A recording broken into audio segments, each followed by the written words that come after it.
Serie Enséñanos a orar. Se aprende, se espera, se hace. Pastor Isaías Rodríguez. La semana pasada comenzamos con una serie de predicaciones acerca de la oración. Estuvimos diciendo que íbamos a estar durante varias semanas hablando sobre Lucas capítulo 11, versículo del 1 al 13. Concretamente estuvimos viendo el versículo 1, donde se nos mostró varias cosas esenciales acerca de la oración. Dice lo siguiente, el versículo 1. Aconteció que estaba Jesús orando en un lugar y cuando terminó, uno de sus discípulos le dijo: Señor, enséñanos a orar como también Juan enseñó a sus discípulos. Los discípulos, después de ver esa impresionante escena de Jesús intimando con su Padre, se le despertó el deseo de aprender a orar. Teniendo en cuenta un estudio de los evangelios, parece que ninguna piedad religiosa de Jesús despertó tanto interés en sus discípulos como la oración. Sin embargo, antes de comunicar uno de sus discípulos el deseo de que fueran enseñados por el Maestro, ellos ya estaban aprendiendo ciertas cosas de la oración por el método de la observación. Jesús está allí, en aquel lugar se dispone a orar y pasa un tiempo allí orando y termina. ¿Qué estaban aprendiendo estos discípulos? Muy bien, uno dice: aconteció que estaba Jesús orando. Y estuvimos diciendo que la oración es también una actividad. ¿Es intimidad? Sí, pero también es una actividad que se hace, un medio para adentrarse a aguas más profundas en la relación con Dios. Segundo, dice, y cuando terminó, la oración también requiere de un tiempo. ¿Hay que orar sin cesar en todo tiempo? Claro que sí, pero la oración también requiere de un tiempo. 3. Estaba Jesús orando en un lugar. La oración también requiere de un lugar apartado de distracciones. Esas son cosas simples, pero difíciles de ponerla en práctica para el cristiano de nuestro tiempo. Y es lo que estaban aprendiendo los discípulos de Jesús al verlo orar. Pero los discípulos quieren más. Tienen un santo deseo de conocer más acerca de la forma más elevada de actividad cristiana. Orar un tiempo en un lugar específico es solo el comienzo. Hay más. Miran a Jesús intimando con su Padre, escuchan lo que habla. Esta oración es diferente a la de los escribas, a la de los fariseos. Es una oración viva y se despierta en ellos el deseo de decirle a su Maestro: Jesús, enséñanos a orar. Lucas capítulo 11, versículos del 2 al 4, nos dice lo siguiente. Y les dijo: cuando oréis, decid: Padre nuestro que está en los cielos, santificado sea tu nombre, venga tu reino, hágase tu voluntad como en el cielo, así también en la tierra. El pan nuestro de cada día, dánoslo hoy, y perdónanos nuestros pecados, porque también nosotros perdonamos a todos los que nos deben. Y no nos metas en tentación, mas líbranos del mal. Tanto en la última parte del versículo 1, cuando dice enséñanos a orar, como en la primera parte del versículo 2 que dice: y Jesús le dijo, cuando oréis, decid Padre nuestro. En esos dos versículos se nos muestran algunas consideraciones a tener en cuenta con respecto a la oración. ¿Cuáles son? Primero, nos dice, enséñanos a orar. La oración es algo que se aprende. Segundo, Jesús dice, cuando oréis, la oración es algo que espera Jesús que hagamos. Tercero, Jesús dijo, decid Padre nuestro. La oración se hace a Dios y con Dios. Comencemos. Primer punto, versículo 1. Uno de sus discípulos le dijo, Señor, enséñanos a orar. La oración se aprende. Estas palabras nos enseñan que la oración es una práctica religiosa que requiere de un aprendizaje. Era típico en los tiempos de Jesús que los rabinos escribieran oraciones para que sus discípulos después las recitaran. Juan el Bautista había enseñado también a sus discípulos a orar y ahora, claro, ellos también quieren aprender de su maestro. Nada más escuchar esta petición, Jesús se dispone a enseñar a sus discípulos a orar. Versículo 2. Y les dijo. Yo me imagino la sonrisa de Jesús de lado a lado y el entusiasmo con la que recibió esta petición. Fijémonos en el versículo 2. El maestro no postergó en el tiempo esa enseñanza. No les dijo, qué bueno, me agrada mucho que queráis aprender acerca de la oración. Ya lo iré enseñando. Él escuchó, enséñanos a orar. Ahora mismo. Y les dijo, dice el versículo 2, la oración requiere de un aprendizaje y Jesús quiere enseñarnos. La cuestión es, ¿cómo se aprende? ¿Cómo se aprende a orar? Orando, orando. La oración es una actividad que se pule, que se perfecciona con la práctica constante, hermanos, como cualquier otra actividad. Así como aprender un idioma extranjero se aprende mucho mejor hablando, también sucede así con la oración. Orar se aprende orando.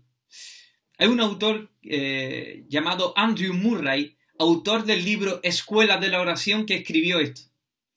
Leer un libro sobre la oración, escuchar conferencias y hablar es muy bueno, pero no le enseñará a orar. No se consigue nada sin ejercicio, sin práctica. Yo podría escuchar a un profesor de música tocar la música más bella durante un año, pero eso no me enseñará a tocar un instrumento. Por tanto, aunque Jesús va a centrar su enseñanza en el contenido de esa oración, implícitamente también le está diciendo que oren para aprender a orar con las siguientes palabras. Y cuando oréis, decid. Luego él dirá cómo orar, pero deben orar para aprender a orar. Así que hay que orar para aprender a orar. Segundo, hay que aprender a orar con otros. Los discípulos no solo están aprendiendo a orar al escuchar las palabras de Jesús, sino también acompañándolo cuando oraba. Ya hemos hablado cómo los discípulos, por el método de la observación, estaban aprendiendo cosas esenciales acerca de la oración. Jesús oraba solo, pero también oraba con sus discípulos. Y mientras oraba Jesús, ellos observaban, pegaban el oído, escuchaban, y así ellos se daban cuenta que la oración de Jesús era muy diferente a la de los escribas y los fariseos. Ellos contemplaron cómo Jesús intimaba con su Padre, lo que le decía, y eso despertó en ellos el deseo de aprender a orar. A Martín Lutero se le conoce como el cristiano que dijo: tengo tantas cosas que hacer que debo invertir las primeras 3 horas en oración. Era un hombre que también practicaba la oración en un tiempo específico, en un lugar específico. Pero era un cristiano también que oraba con otros. En una ocasión, el barbero y amigo de Martín Lutero, llamado Peter Beskensdorf, le preguntó si podía enseñarle a orar. Y Lutero le escribió una carta que llamó Una manera sencilla de orar. Queridos, aprendemos a orar orando con otros hermanos. No se trata de aprender las mismas frases que suelta el hermano, sino principios bíblicos acerca de la oración. La iglesia local es el conjunto de creyentes comprometidos entre sí en una zona geográfica concreta. Es un regalo precioso que Dios nos ha dado para aprender a orar. Nos reunimos en el local de la iglesia o quedamos con otros hermanos en casa o por medio de la aplicación Zoom en este tiempo u otras formas posibles, quedamos para orar juntos y de esa manera aprendemos unos de otros. Y así como dice Donald Whitney, un hermano en Cristo puede enseñarnos, darle las razones bíblicas al Señor de por qué debería ser respondida una oración. Otro hermano puede mostrarnos por medio de su ejemplo cómo orar a través de pasajes bíblicos. O al ver orar a un hermano intercesor, podemos aprender a orar por las misiones. Orar regularmente con otros puede ser una de las aventuras más enriquecedoras de nuestra vida cristiana. Fijarse, muchos de los grandes avivamientos de Dios tuvieron su origen en un pequeño grupo de personas que se reunieron para orar y buscar el rostro de Dios. Y así como los discípulos aprendieron de Jesús, o Peter Beskenford de Lutero, asimismo nosotros podemos aprender a orar orando con otros hermanos.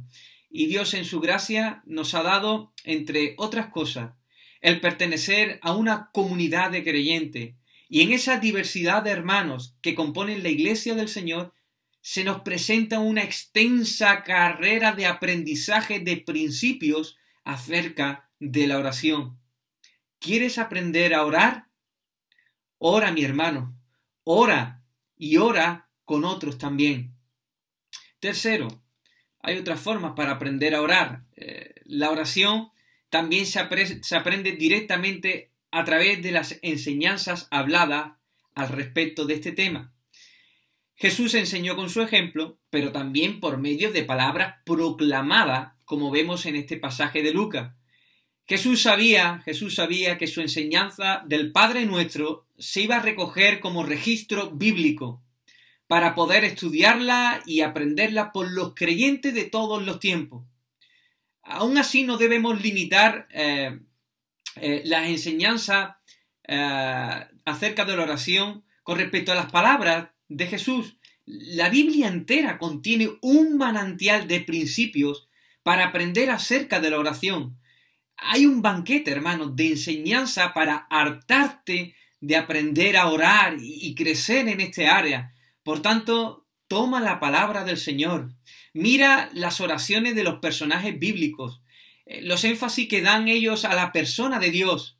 Date un paseo por los salmos, aprende a expresar tus sentimientos a Dios, ya sean aquellos sentimientos de turbación o aquellos sentimientos de gozo.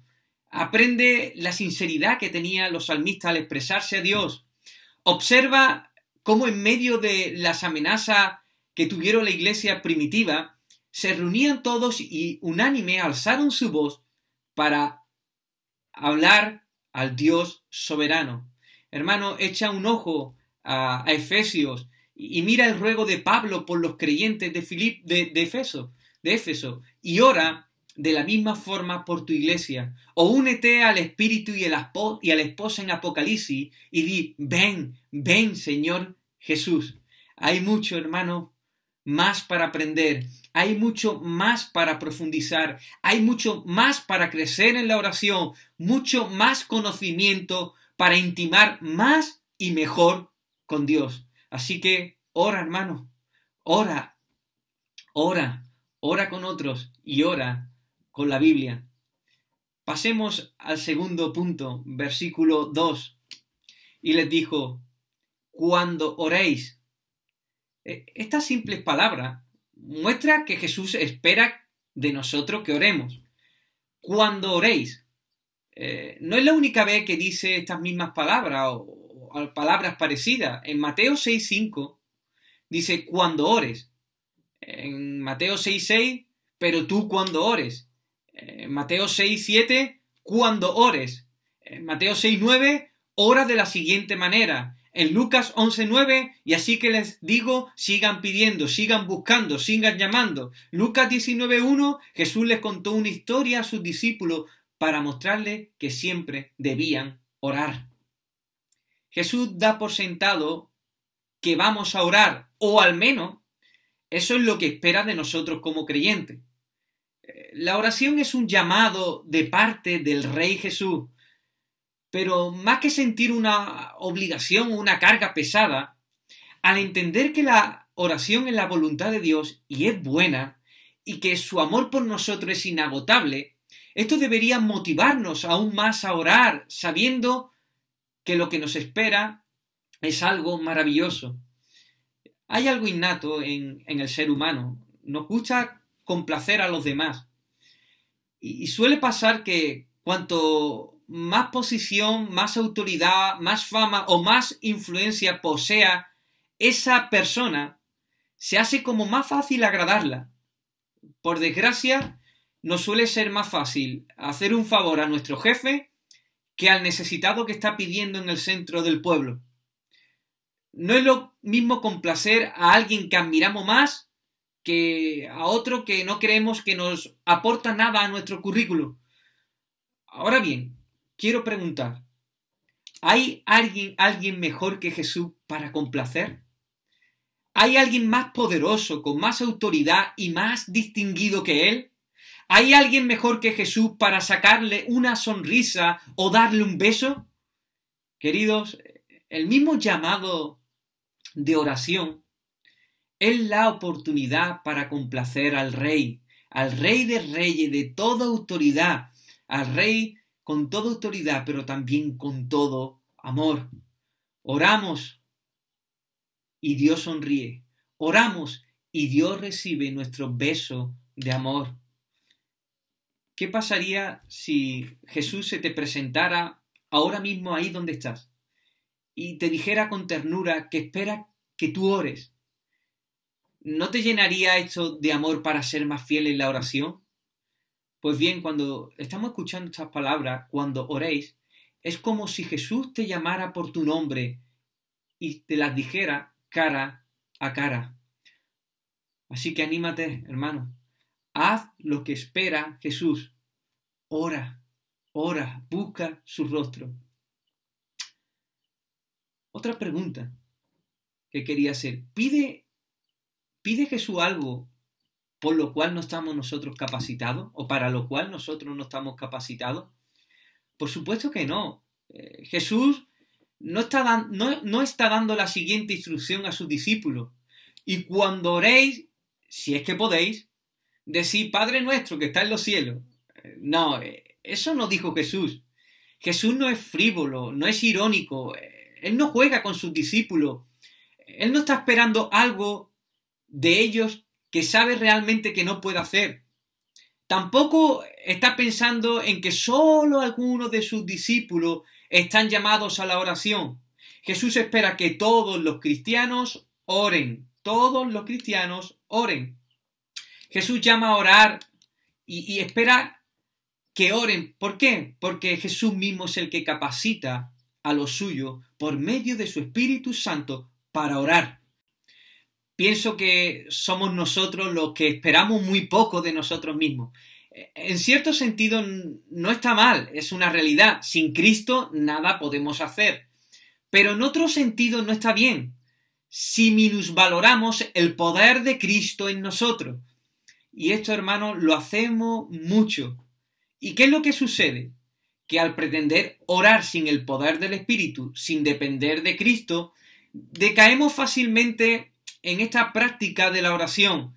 Y como nunca parece que entramos en una buena dinámica de la oración, llegamos a pensar que no es posible o que la oración es para algunos escogidos, que Dios le ha dotado con mucho más músculos espirituales. Pero si nos vamos a la carta a los Efesios, en el capítulo 1, versículo 19, Pablo ruega por todos los hermanos que están en Éfeso, que sean iluminados para saber cuál es la extraordinaria grandeza del poder de Dios para con ellos, los cuales creen en Jesús, una fuerza poderosa y eficaz, la cual obró en Cristo, resucitándole de entre los muertos y sentándole a la diestra en los lugares celestiales.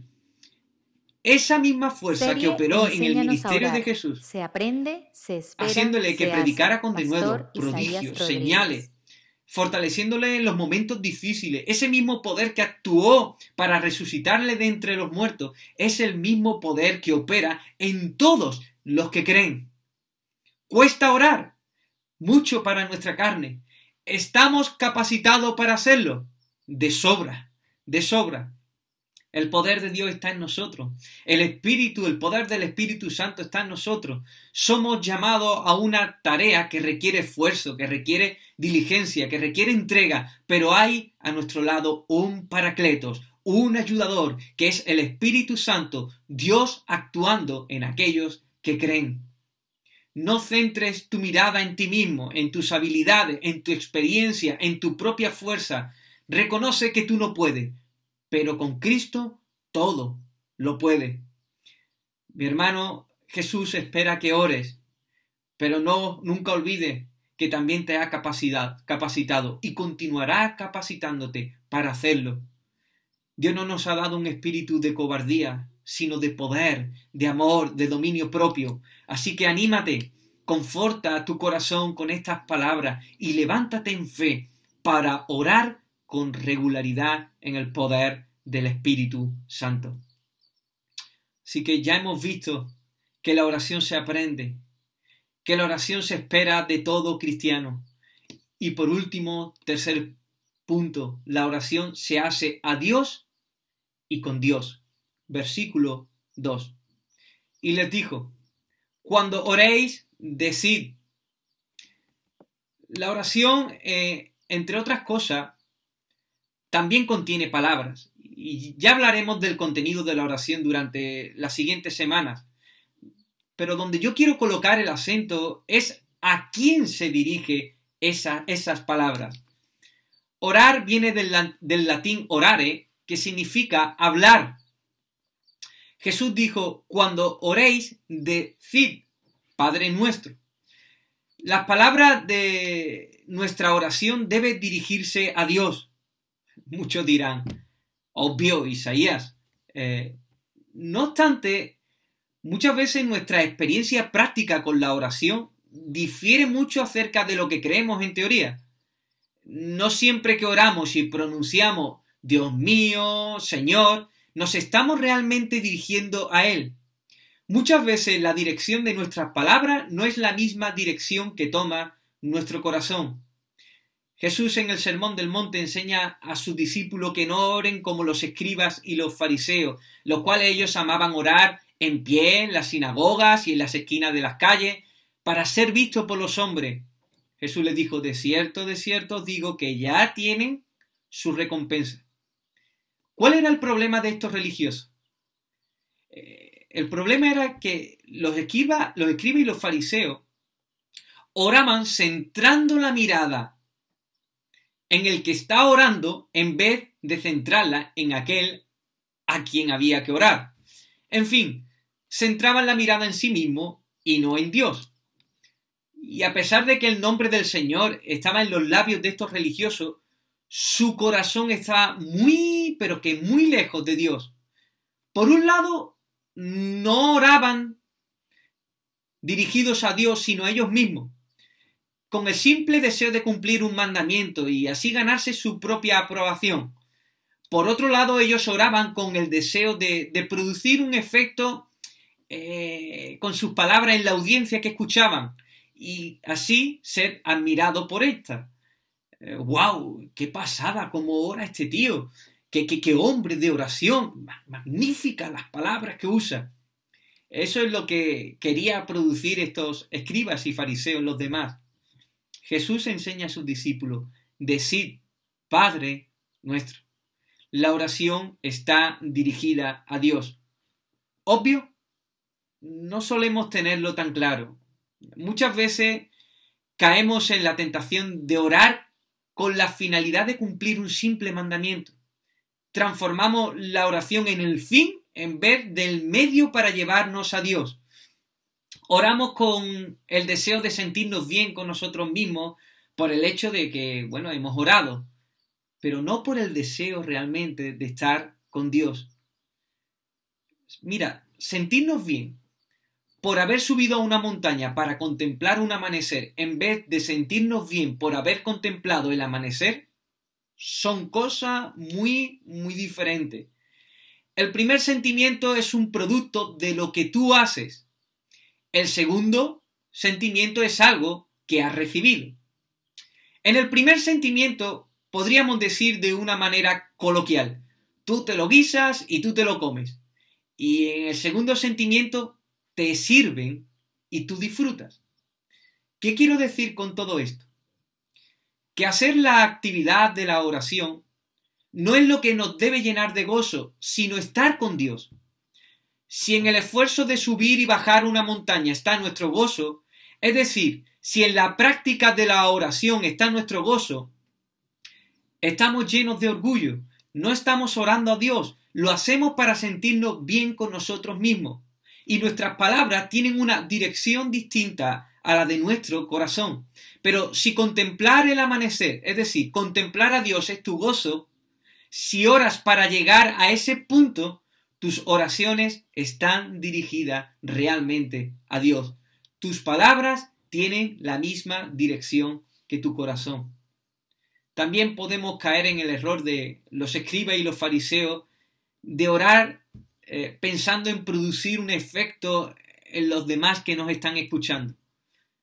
Y es más, el hecho también de no querer orar públicamente por miedo a no formar las palabras adecuadas nos refiere que hemos perdido de vista totalmente a Dios y la oración no la estamos o no estamos pretendiéndola hacer para Dios mismo. Así que, queridos, la oración se hace a Dios, pero también tenemos que saber que la oración se hace con Dios. Otro de los problemas de los judíos de aquella época era que ellos concebían a Dios como alguien tan superior, tan trascendente, que apenas era posible imaginarse una relación personal con Él. Sin embargo, Jesús enseña y dice, decid, Padre nuestro. Aunque en las siguientes predicaciones nos vamos a adentrar más en el contenido del Padre Nuestro, a primera vista podemos ver que la oración es una relación personal con un Dios personal. Es hablar con Él, estar con Él, con nuestro Padre. Como los judíos de la época de Jesús, nosotros también podemos caer en el error de ver a un Dios impersonal o un Dios demasiado trascendente que en la práctica de la oración se manifiesta con oraciones que parecen soliloquios y estamos ahí hablando y como si Dios no estuviera y damos un montón de palabras, pero cuando nosotros oramos con Dios, es una conversación con Dios. Queridos hermanos, Dios es una persona, es nuestro Padre. Háblale a Él, pero habla también con Él. Quiero concluir recordando estos 3 puntos cuyas implicaciones nos debe motivar a orar. 1. La oración se aprende. Se aprende orando, orando con otros y orando con la Biblia. Hay mucho más para aprender, hay mucho más para profundizar, hay mucho más para crecer en la oración, hay mucho más conocimiento para intimar más y mejor con Dios. 2. La oración se espera del cristiano. Jesús espera que oremos. Es la voluntad de un rey lleno de autoridad y lleno de amor. Su voluntad es buena para con nosotros. Si eso espera, es porque puedes hacerlo por medio del Espíritu Santo.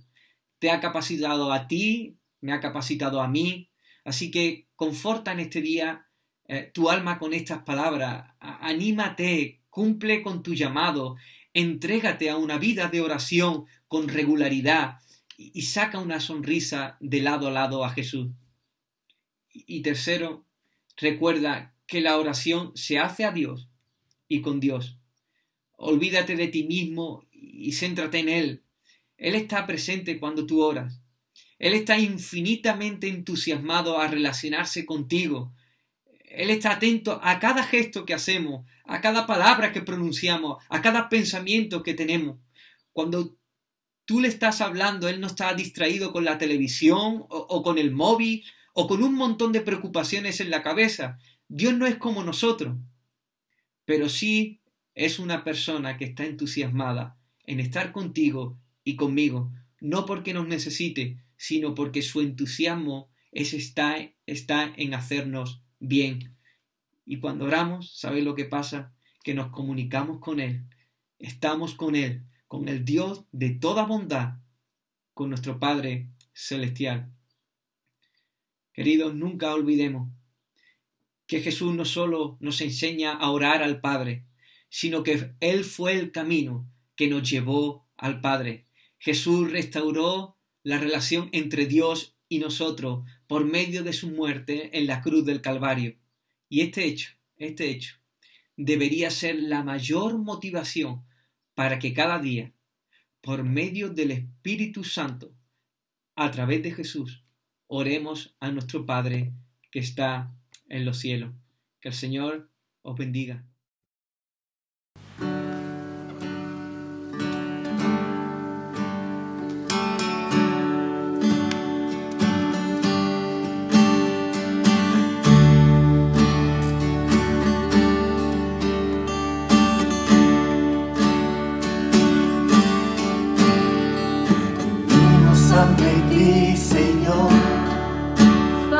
adorarte, para exaltarte.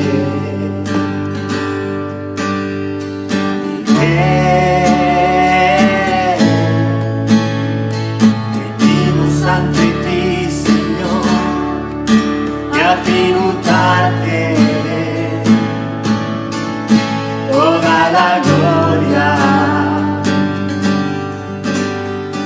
Mi Dios, mejor es tu presencia que la vida.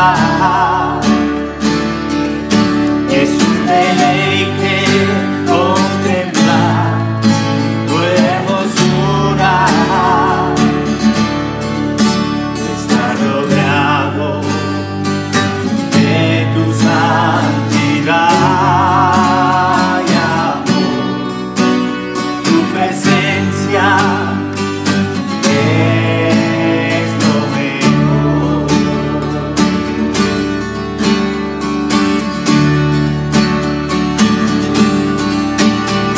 Venimos ante ti, Señor, para adorarte, para exaltarte. Y venimos ante ti, Señor, a tributarte toda la gloria. Mi Dios, mejor es tu presencia que la vida. Y es un deleite contemplar tu hermosura. Estar rodeado de tu santidad de amor. Tu presencia es lo mejor. Mejor es tu presencia que la vida. Es un deleite contemplar tu hermosura. Estar rodeado de tu santidad y amor. Tu presencia